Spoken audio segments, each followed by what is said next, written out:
Let me just say this to you guys before we get started. This is not about ET. Today it's about you, right? And I want you to know, for those of you who, you made a sacrifice to be here, you made an investment. I heard somebody came all the way from Australia. I was nervous. Like, that was too much. Like, I was okay. They was like, E, how you feel? I'm good. Somebody flew in from Australia. That's a 24-hour flight. I'm like, oh, no.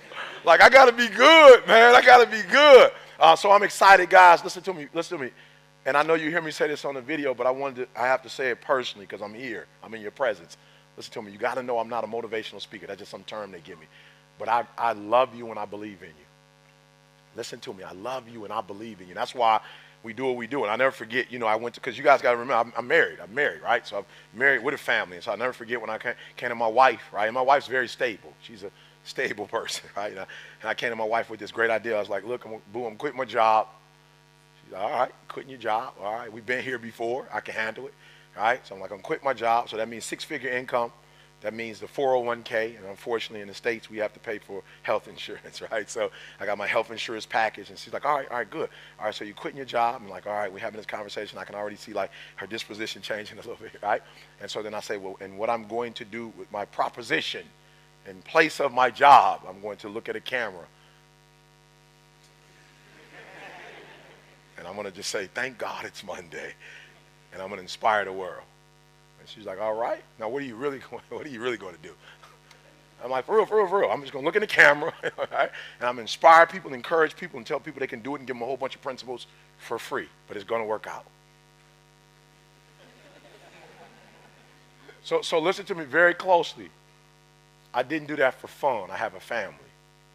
But I did it because even though I'm staring in that camera and I can't see one person I'm talking to, I'm believing. I'm believing that what I'm saying is making a difference in somebody's life. And I don't know who that somebody is, but almost 3 years to the day, I'm in London. And not only myself, but my wife and my family gets the opportunity to see who I was talking to and who I inspired. So thank you for coming into this place today. But you got to do me a huge favor. You cannot leave the same. So this is not about motivation. This isn't about inspiration. This is about empowerment. And when you leave this place today, I need you to think in a way you've never thought before. And I need you to behave in a way that you've never behaved, because you can't waste my time. So it's not about, whoa, that was the best thing I've ever heard. Man, E.T. is as advertised. Man, he's got as much passion as he does in the video. No. I didn't come thousands and thousands of miles for you to be inspired. But when you leave, I want your wife to say, can you go back next weekend? Can you get E.T. number? Right? Because I got to upgrade. I don't know what happened. I want some husband who missed it and the wife came. I want to say, wow. I want some child to say, Mom, what did they, you should have took me with you. I want your coach. I want your coach to say, you are intent. You practice like you've never practiced before. You listen like you've never listened before. I want you to be on an entirely different, I want you to change. I want people not to recognize who you are. When my mother and I came, somebody asked my mother the question, are you proud? My mom said, that words can't explain.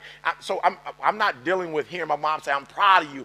But if you could talk to my mother and find out who I was at 16 and 17 and who I am now, what she'd say is, he's a different person. I need you to be a different person.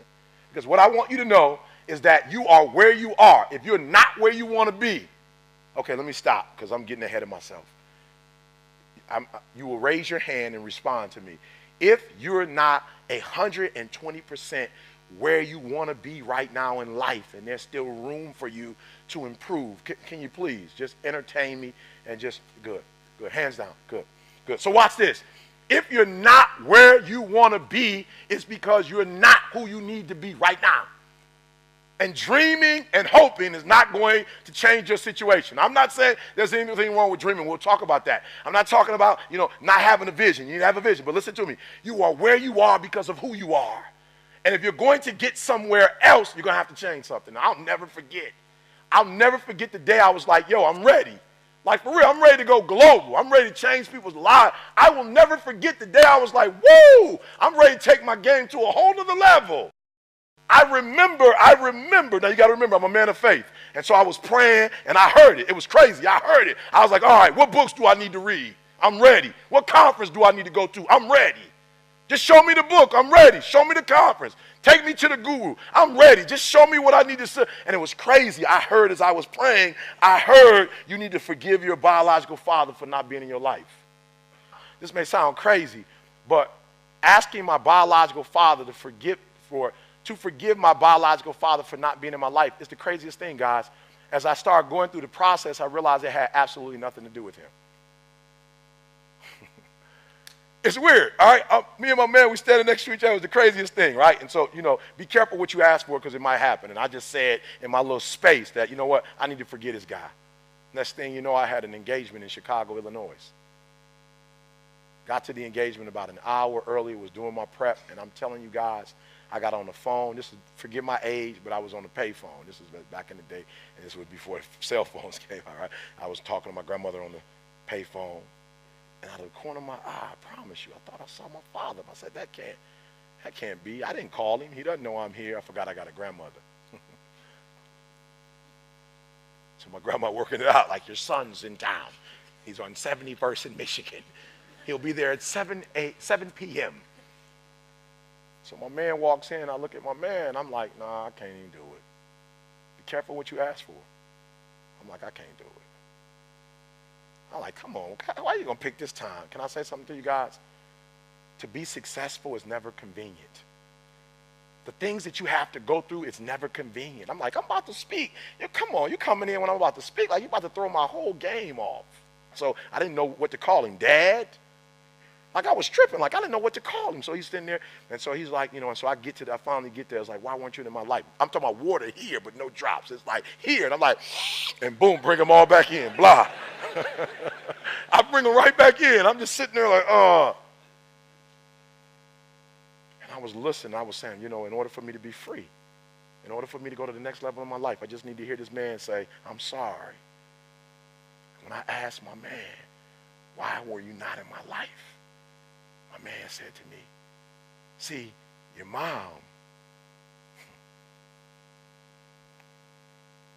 I was like, wow, you ain't go there. like flat out, you wasn't, like, you can't man up? You can't man up? You're going to say my mom, now even if it was my mom, that's, like, she still raised me and took care of me, so you got to know that's off limits. You got to know that ain't proper. Like, you can't do that. You grown. I got a son. I've been in his life. I was there in the hospital when he was born. Man to man, there's no way you sitting here telling me my mom. And I walked away still angry, and I walked away bitter. And God said to me, you don't get it. He doesn't have to free you. You have to free you. He doesn't owe you an apology. He's not even mature enough. This isn't about you. He's not mature enough to say he's sorry. So if you're going to be free, you're going to have to free yourself. And I'm telling you, if you're in this room right now, you can do whatever you want, but you're going to have to free yourself and stop being a victim and waiting for somebody else to open up an opportunity for you, to open up that door for you, to do for you. If you don't do for yourself, I apologize. I apologize. I wish they would man up and tell you what they need to tell you. Your boss would say they're sorry. Whoever owes you an apology, but trust me, you might die and never get one. And if you're waiting on that, you might be in a hostage situation for the rest of your life. And so I looked at myself. I said, Eric, you better learn to love yourself, because he might never do it. The reason why I did not forgive my biological father earlier, because it wasn't an emergency. It might have been somewhat important, but you know what happens? The stuff that falls in somewhat important, we never get to it. Why? Because you never put a time frame on something that's somewhat important. But when I had my son, and I knew what it was like to have a son, and I knew I needed to let that past go so that my son didn't recreate that, I knew it was an emergency to talk to him so I can get that out of my system. It's funny, he called me the other day, and he was like, son, I guess, it's halfway, he started reflecting. He was like, I need you to do me a huge favor, and we need to talk, and I want to come visit you, and, we need to get our relationship, whatever. And I said, Dad, let me be honest with you. I'm grown. I'm good.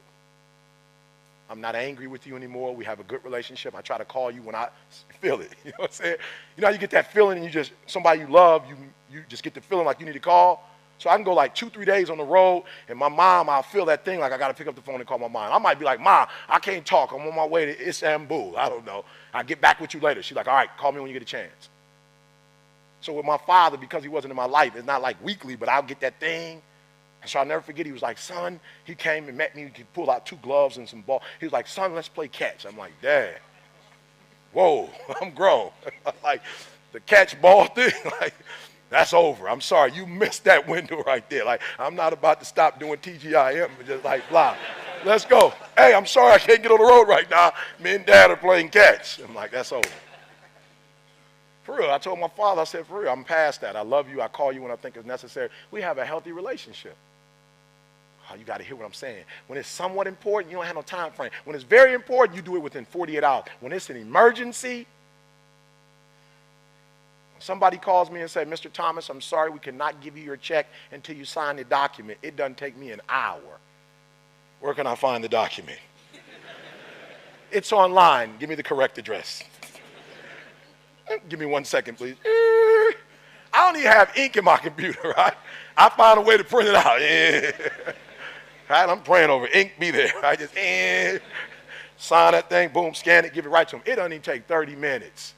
Right? And my family will tell you, my friends tell you, I don't even follow through like that. I call immediately. Have you gotten the, no, Mr. Thomas, we haven't. I'll stay on hold.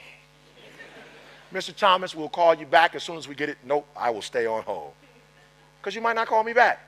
She called, I got it. Thank you. Look, when I got here, I saw 2 things. The big double-decker red bus, and then I saw the ambulance. Right here. I've never been here before. First time.